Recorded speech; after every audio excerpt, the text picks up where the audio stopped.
இன்னைக்கு இந்த நாளை எப்படி நான் சொல்கிறதுன்னு எனக்கு தெரியல. ஏன்னா இன்னமும் எங்களோட மூளைக்குள்ளேயும் மனசுக்குள்ளேயும் அவர் வெளியூர் ஷூட்டிங் போயிருக்காரு அப்படின்ற வார்த்தையை மட்டும்தான் நாங்கள் பதிவு பண்ணிகிட்ருக்கோம். இருந்தாலும் மக்களுக்காக அவரோட அந்த 30வது நாள் நினைவேந்தல் இதை எங்களோட சங்கமான மேடை நடன கலைஞர்கள் சங்கத்தில் அவரோட உருவப்படத்தை திறந்து வச்சு மரியாதை செய்கிறதுக்காக இங்கே தலைவர் பிரேம்நாத் அண்ணன், அப்புறம் இன்னும் நிறைய பேர் இருக்காங்க.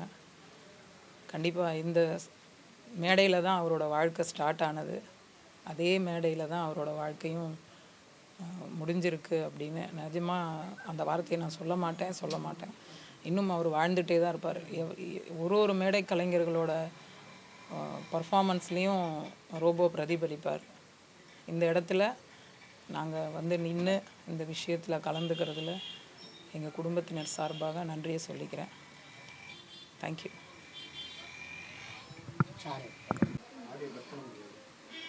முதல் நன்றி மேடை நடன கலைஞர்கள் முன்னேற்ற சங்கத்துக்கு. மாமா பார்த்திங்கன்னா மேடையிலிருந்து ஆரம்பித்தார் அவரோட பயணத்தை. அதுக்கப்புறம் சின்ன திரையாக இருக்கட்டும், பெரிய திரையாக இருக்கட்டும், இன்றைக்கி அத்தனை மக்களோட இதயத்தில் இருக்கிறதுக்கு காரணம் இந்த மேடை நடன கலைஞர்களோட சப்போர்ட்டு தான்.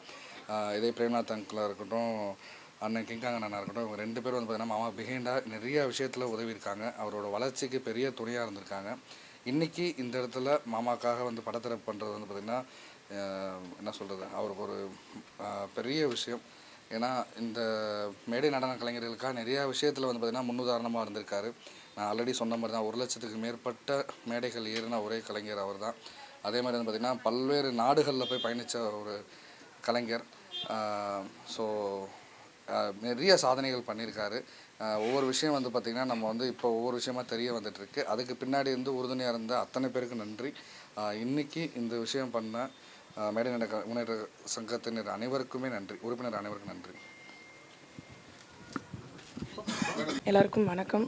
ஃபர்ஸ்ட் ஆஃப் ஆல் அப்பா மேலேருந்து ரொம்ப ஹாப்பியாக இருப்பார். ஏன்னா அவரோட தொடக்கமும் மேடை தான். இன்னும் மேடையில் தான், அம்மா சொன்ன மாதிரி இன்னும் மேடையில் தான் அவர் வாழ்ந்துக்கிட்டு இருக்காரு. ஸோ இன்றைக்கி அவருக்கு பிடிச்சமான இடத்துல அவரை நம்ம திருப்பியும் ஒரு ஃபோட்டோவில் வைக்க போகிறோம் அப்படின்றப்போ அப்பா மேலேருந்து ரொம்ப ஹாப்பியாக இருப்பார். கண்டிப்பாக பெரிய thanks Premnath uncle, King Kong uncle and இங்கே இருக்க எல்லா அண்ணா, அக்கா, பெரியப்பா, பெரியம்மா, சித்தி, சித்தப்பா. ஏன்னா எல்லாருமே எனக்கு உறவுகளாக தான் தெரியும். அங்கிள், ஆண்டி நான் பெருசாக கூப்பிட மாட்டேன். ஏன்னா அதுதான் எனக்கு இந்த சொந்தங்கள் கொடுத்தது. ஏன்னா எங்கள் அம்மா, அப்பா, எங்கள் ஃபேமிலி எங்களுக்கு கொடுத்தது இதுதான். ஸோ எல்லாருக்குமே பெரிய பெரிய நன்றி. இங்கே சிரிப்பு, சந்தோஷம், நகைச்சுவை இருக்கோ கண்டிப்பாக அப்பா அங்கே இருந்துக்கிட்டே இருப்பார். 30 நாள் அவர் இல்லாமல் ஓடிடுச்சு. பட் ஆனால் அவர் இன்னும் ஒரு ஷூட்டில் தான் இருக்கார். ஸோ கண்டிப்பாக எங்களுக்கான கடமைகள், பொறுப்புகள் நிறைய கொடுத்துருக்காரு. அதை நோக்கி நாங்கள் ஓடிக்கிட்டே தான் இருப்போம். இன்றைக்கி மேடை நடன கலைஞர்கள் சங்கத்துக்கு எல்லாத்துக்குமே பெரிய பெரிய நன்றி. எனக்கு தெரிஞ்ச அப்பா கடைசியாக வெளியூர் ஷோ போனது பிரேம்நாத் அங்கிளோடும் கிங்காங் அங்கிளோட தான். ஸ்ரீலங்கா போயிட்டு வந்தார், அங்கே ஒரு ஈவெண்ட்டுக்காக. ஸோ அதோடைய நினைவுகளோடு அவங்களும் இருக்காங்க, நாங்களும் இருக்கோம். ரொம்ப நன்றி எல்லாருக்குமே. தேங்க்யூ. வணக்கம். என்னுடைய பேர் பிரேம்நாத், தலைவர், தமிழ்நாடு மேடை நடன முன்னேற்ற சங்கத்துடைய நிர்வாகத்தின் சார்பிலும் உறுப்பினர் சார்பிலும் கிட்டத்தட்ட 2000 இதே ஏரியா கங்கைமங்கலத்தில் நாகாத்தமிழில் சென்னையில் முதல் மேடை ரோபோ சங்கர் அவர்களுக்கு கிட்டத்தட்ட பார்த்திங்கன்னா ஒரு 10,000 ஸ்டேஜுக்கு மேலே பண்ணிட்டாப்புல. கடைசியாக நாங்கள் ஸ்ரீலங்கா போயிருந்தோம். முதல் நிகழ்ச்சி அது. அப்புறம் பார்த்திங்கன்னா 5, 6, 7 இந்த ஒரு இறக்குறதுக்கு ஒரு 5, 6, 7 3 நாள் நானும் கிங்காங்கெல்லாம் ஸ்லோனில் இருந்தேன் என்னுடைய நிகழ்ச்சியில். அப்போ தான் சொன்னாப்புல, அண்ணா எனக்கெல்லாம் பெருமையாக இருக்குண்ணே, நீங்கள் என்னை கூட்டு போட்டு என்னை ஆரம்பித்து வச்சிங்க. இந்த நிலைமையில் நான் நல்ல நிலையில் இருக்கிறேன், இன்றைக்கி ஒரு புகழோடு இருக்கிறேன். ஆனால் எங்கள் அப்பா அம்மா செஞ்ச புண்ணியத்தில் கிட்டத்தட்ட ஒரு 67 கண்ட்ரி போயிருக்கிறேன். அது வாழ்க்கையில் நான் பெரிய செஞ்ச சாதகம். ஸோ அந்தளவுக்கு எனக்கு ஆண்டவர் நல்ல ஒரு புகழையும் கொடுத்தான். அப்போ அது மாதிரி உடலில் கொஞ்சம் இதாக இருக்குண்ணே, அது மட்டும் எனக்கு நல்ல இறைவன் தானே, எல்லாம் நல்லா இருக்கும் சங்கர் அப்படின்னு சொன்னோம். ஸோ அது ரொம்ப ஒரு வருத்தமான விஷயம். சங்கர் இழந்தது எனக்கு மட்டும் இல்லை, எங்கள் கலை குடும்பத்துக்கே மேடை சொந்தத்துக்கே எல்லாருக்குமே ரொம்ப வருத்தமான விஷயம். ஒரு நல்ல கலைஞன், அதாவது அந்த உடம்புல அந்த பெயிண்ட் பூசி அவர் எப்படி பண்ணுவார், அதுக்கப்புறம் தன்னுடைய திறமையை வளர்த்துக்கிட்டார். நடனம், பலகுரல் நிகழ்ச்சி, இப்படி பல்வேறு கலைஞன். ஒரு ஷூட்டிங் ஸ்பாட்டாக இருக்கட்டும், விஜய் டிவி ஷூட்டிங்காக இருக்கட்டும், இல்லை ஒரு ப்ரோக்ராமாக இருக்கட்டும், அந்த இடத்துல சங்கர் இருக்குது அப்படின்னா அந்த இடத்துல ஒரு கலகலப்பாக இருக்கும். எல்லாருக்குமே ஒரு கேப்டன் மாதிரி, திரையுலகத்துக்கு எப்படி ஒரு புரட்சி கலைஞர் கேப்டன் இருந்தாரோ அதே மாதிரி இந்த எங்களுடைய மேடைக்கும் விஜய் டிவிக்கும் ஒரு கேப்டனாக தான் இருந்தாப்புல சங்கர்.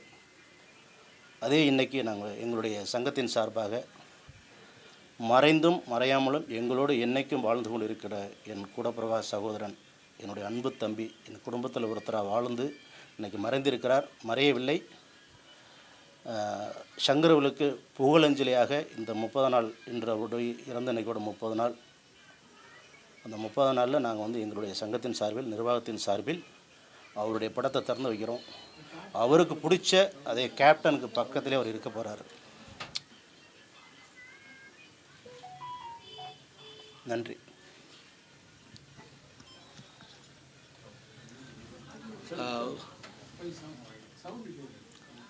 ரோபோ சங்கர் அண்ணன் அவர் வந்து பார்த்திங்கன்னா நிறைய கலைஞர்களுக்கு வந்து ஒரு முன்னோடி.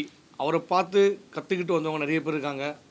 இன்றைக்கி மிமிக்ரியா சரி, ஒரு டான்ஸ் சரி, அவர் பண்ணாத டேலண்ட், அவர்கிட்ட இல்லாத டேலண்ட்டே கிடையாது. டான்ஸ் ஆடுவார், மிமிக்ரி பண்ணுவார், பாட்டு பாடுவார், நடிப்பார், எல்லா ஃபீல்டுலேயும் போய்ட்டார். சின்ன திரையும் சரி, வெள்ளித்திரையும் சரி, மக்களை வந்து எப்படி என்டர்டெயின் பண்ணுறோன்றதை வந்து அவர்கிட்ட கற்றுக்கலாம். ஸ்ட்ரெயிட்டாக போயிட்டு ஒரு ஸ்டேஜில் போயிட்டு பண்ணுவார். ஒரு குக்கிராமத்தில் ஆரம்பித்து நிறைய கிராமங்கள், அவர் போகாத கிராமங்களே கிடையாது தமிழ்நாட்டில். அவ்வளோ கிராமங்களில் போய் ப்ரோக்ராம் பண்ணியிருக்காரு. அவர் போகாத நாடுகளும் கிடையாது, வெளிநாடுகளுக்கு போயிட்டு ப்ரோக்ராம் பண்ணியிருக்காரு.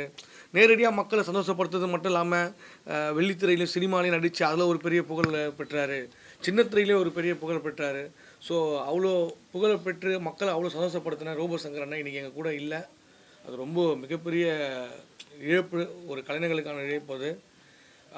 அவரோட இந்த 30வது நாள் நினைவு நாளை வந்து ஒரு படத்திருப்பு விழாவை அண்ணன் அரேஞ்ச் பண்ணியிருக்காரு, பிரேம்நாத் அண்ணன், மேடை நடன கலைஞர்கள் சங்கம் சார்பாக. ஸோ அண்ணனோட அவர் இருந்தாலும் அவரோட நினைவு வந்து எங்கள் மனசில் என்றைக்குமே இருக்கும். அவர் புகழ் வந்து என்றைக்குமே இந்த உலகத்தில் இருக்கும். நன்றி. தமிழ்நாடு மேடை நடன கலைஞர் சங்கம் சார்பாக இன்றைக்கி ரோபோ சங்கருடைய படத்திருப்ப விழா.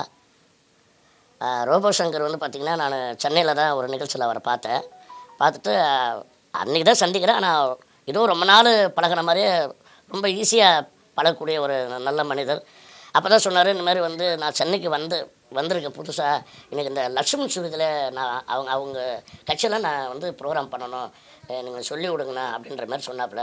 அதுக்கப்புறம் தான் பார்த்திங்கன்னா, நம்ம லட்சுமண் சாருடைய அண்ணன் ராமன் அவருக்கு ஃபோன் பண்ணி, சார் இந்த மாதிரி வந்து மதுரிலேருந்து ஒருத்தர் வந்திருக்காப்புல, அவர் பேர் வந்து சங்கர், அவர் வந்து உடம்புல வந்து இந்த சில்வர் பெயிண்ட் போட்டு அந்த ஜஸ்ட்லாம் ஆட்டுவார், நல்லாயிருக்கும், ஒரு வித்தியாசமான ப்ரோக்ராமு, நீங்கள் ஒரு வாட்டி அவர் வந்து நீங்கள் உங்கள் கச்சேரியில் அவர் வந்து இது பண்ணுங்க அப்படின்னு சொன்னேன். அவர் என்ன பண்ணிட்டாரு, கண்டிப்பாக நான் நாளைக்கு காமராஜர் அரங்கத்தில் காவல்துறை அவங்க தான் பண்ணுறாங்க, நீங்கள் வர சொல்லுங்கள் அப்படின்னாங்க. ஆனால் லட்சுமண் சூழலில் பார்த்தீங்கன்னா ரிகல்ச்சல் இல்லாமல் எந்த மெடலும் ஏற்ற மாட்டாங்க. அது மிமிக்ரியாக இருக்கட்டும், பாட்டாக இருக்கட்டும், எதுவாக இருந்தாலும் அவங்க வந்து ஃபஸ்ட்டு வந்து பார்ப்பாங்க. அதை பார்த்து தான் அவங்க வந்து மெடலை ஏற்றுவாங்க. ஆனால் நான் ஒரு வார்த்தை சொன்னதால் எதுவுமே இல்லாத சரி வர சொல்லுங்கன்னா, அதே மாதிரி அவர் போய் அந்த நிகழ்ச்சியில் கலந்துக்கிட்டு நல்ல அருமையான, அவருக்கு ஒரு நல்ல பேர். அதிலிருந்து லட்சுமண் சுருதி, ரோபோ சங்கர் இல்லாத கச்சேரியே கிடையாது. எல்லா ப்ரோக்ராம்லேயும் அவர் இருப்பார். நம்ம இவங்க 2 பேரும் சொன்ன மாதிரி அவர் வந்து அவர் திறமை அவர் வளர்த்துக்கிட்டார். அதை டான்ஸ் ஆடுவார், மிமிக்ரி பண்ணுவார், பாட்டு பாடுவார், என்ன ஆனால் வந்து எல்லாருமே ஆர்வமாக இருப்பார். இவங்க எப்படி பண்ணுறாங்க, அவங்க எப்படி அப்படி பார்த்தீங்கன்னா அப்படியே அடுத்த நாள் அதே மாதிரி இது பண்ணுவார். அந்த மாதிரி வந்து எந்த ஒரு விஷயமா இருந்தாலும் அந்த மாதிரி ஒரு திறமைசாலி. அவர் இருக்கிற இடம் பார்த்திங்கன்னா எப்பவுமே கலகலகன்னு தான் இருக்கும், ஜாலியாக இருப்பார். இப்போ கூட நாங்கள் இலங்கைக்கு போயிட்டு வந்தோம், அவ்வளோ ஜாலியாக இருந்துச்சு. ஆனால் எனக்கு அதிர்ச்சி ஆயிடுச்சு, இந்த மாதிரி ஆஸ்பத்திரியில் வந்து அனுமதினோடனே. சரி, ஏற்கனவே அவருக்கு வந்து ப்ராப்ளமாக இருக்குது, சரி அந்த மாதிரி தான் வந்துடுவார், நல்லா மறுபடியும் வந்துடுவார், இதுவும் ஆகாது அப்படின்ற மாதிரி தான் நினச்சேன். ஆனால் இந்த மாதிரி இன்னொன்று அது என்ன சொல்கிறது, ரொம்ப கஷ்டமாக இருக்குது. அவருடைய புகழ் என்றைக்குமே இருக்கும். அவருடைய இது அவர் நம்மக்கிட்ட இல்லை, இருந்தாலும் அவரை பற்றி நம்ம பேசிகிட்டே இருப்போம். அவர் வந்து எப்பவுமே நம்மளோட தான் இருப்பார். நிகழ்ச்சியாக இருக்கட்டும், அவர் இருக்கிற இடத்துல அது வேறு லெவலில் கொண்டு வந்துடுவார், எல்லோரும் சந்தோஷப்படுத்தார். அவரெலாம் நான் வந்து கவலைப்பட்டு நான் பார்த்ததே கிடையாது. எப்பவுமே எதை பற்றி கவலைப்பட மாட்டேன், ஜாலியாக கலகலகலன்னு தான் இருப்பார். அந்த மாதிரி இருக்குது. அதே மாதிரி அவருக்கு மட்டும் வேலை வாய்ப்பை பார்க்க மாட்டார், எல்லாருக்குமே. விஜய் டிவியில் வந்து தங்கதரை முதற்கொண்டு ஏன்னா உண்மையிலே நிறைய கிட்டத்தட்ட ஒரு 15 வருஷத்துக்கு முன்னாடி சங்கர் வந்து நம்ம ஹோட்டல் அம்பியாயம் பேரில் 35 ஷோ அப்போ பண்ணுறக்கா வர்றாப்புல. அப்போ கூட வந்து தங்கத்துறையும் கூப்பிட்டு வராப்புல. தங்கத்துறை அப்போ தான் வந்து என்ட்ரி இதில் டிவியில். ஆனால் நம்ம தம்பினே அவரும் ஒரு 2 வயசு பேசுகிறேன்னு சொல்லிட்டு அந்த மாதிரி இவரை போல் நிறைய கலைஞர்களை விஜய் டிவியில் உருவாக்கின பெருமையாக இருக்குன்னா அது ரோபோ சங்கருக்கு மட்டும்தான் உண்டு. அதே மாதிரி நீங்கள் சொன்ன மாதிரி ரோபோ சங்கரை அவர் மட்டும் தான் புக் பண்ணவங்க கூப்பிடுவாங்க. ஆனால் 2-3 பேர் கூட்டு வந்துருவாங்க. கூட இருக்கிற தனியாக போக மாட்டார். வேறு ஆர்டிஸ்ட்டையும் கூப்பிட்டு போயிடுவார். வாங்க சரி, நம்ம ஒரு ஈவெண்ட் போகிறோம், சரி நீங்களே வாங்க பார்த்துக்கலாம், அதாவது அமௌண்ட் வாங்கி தரேன் அப்படின்னு சொல்லி கூப்பிட்டு போயிட்டு அங்கே எல்லோரும் ஸ்டேஜில் பண்ண வச்சு அவங்களுக்கு சம்பளத்தையும் வாங்கி கொடுத்து கூப்பிட்டு வருவார். அது ஒரு நல்ல ஒரு மனிதர். இன்றைக்கி சினிமாவுக்காக தான் நாடக கலைஞர்கள் தன்னை அர்ப்பணிச்சுக்கிறாங்க இருக்கிறாங்க. பட் அவங்க போனதுக்கப்புறம் அவங்க குடும்பத்தோட நிலைமைகள் வந்து ரொம்ப இன்றைக்கி போண்டாமல் என்னோட குடும்பம்லாம் என்ன நிலைமையில் இருப்பாங்கன்றதை நம்ம பார்த்துட்டு இருக்கோம். ஏதாவது கோரிக்கை வைக்கிறீங்களா சார் இந்த மாதிரி? கண்டிப்பாக. அதாவது எங்கள் சங்கத்தை பொறுத்த வரைக்கும் இந்த இந்த மேடையிலேருந்து போனவங்க தான், அதாவது உங்களுக்கு தெரியும் எல்லாருமே நான் சொல்ல வேண்டியதில்லை. புரட்சித் தலைவராக இருக்கட்டும், டாக்டர் மணிமாறன் துவங்கினதுக்கப்புறம் நான் ஒரு 15 வருஷமாக நாங்களும் போராடிக்கிட்டு இருக்கோம். எங்கள் சங்கத்துக்குன்னு தமிழக அரசு ஒரு நல வாரியம் அமைச்சு கொடுக்குறன்றதான் முதல் கோரிக்கை. நான் வந்து சிஎம் முன்னாடி இருந்தே சிஎம் கொடுத்தாச்சு, இப்போ சிஎம் கொடுத்தாது. அது ஏன் லேட் பண்ணுறாங்க? அதேமாதிரி இந்த மறைந்த கலைஞர்களுக்கு குடும்ப நிதியாக அந்த நலவாரியத்திலேருந்து கொடுக்குறதான் எங்களுடைய கோரிக்கை. மக்களை வந்து மகிழ்விக்கிறோம், சந்தோஷப்படுத்துகிறோம், ஆனால் எங்களை சந்தோஷப்படுத்த மாட்டேன்றாங்க அரசாங்கம். அதுதான் ஒரு குறையாக இருக்குது. அது எப்போ நிறைவேறுன்றது அது யார் கொடுக்க போகிறான்றது தெரியல. அதுதான் எங்களுக்கு ஒரு பெரிய வருத்தமாக இருக்குது. இந்த மாதிரி கலைகளில் இப்போ போண்டாமெல்லாம் நிலைமை எப்படின்னு சொல்கிறீங்க, உண்மை 200% உண்மை. ஆனால் வந்து இந்த மாதிரி கலைஞர்கள் இறக்கும்போது ஒரு ஒரு நிதியை வந்து அரசாங்கம் கொடுத்தா ஒரு ஒரு பயனுள்ளதாக இருக்கும் அந்த குடும்பத்துக்கு.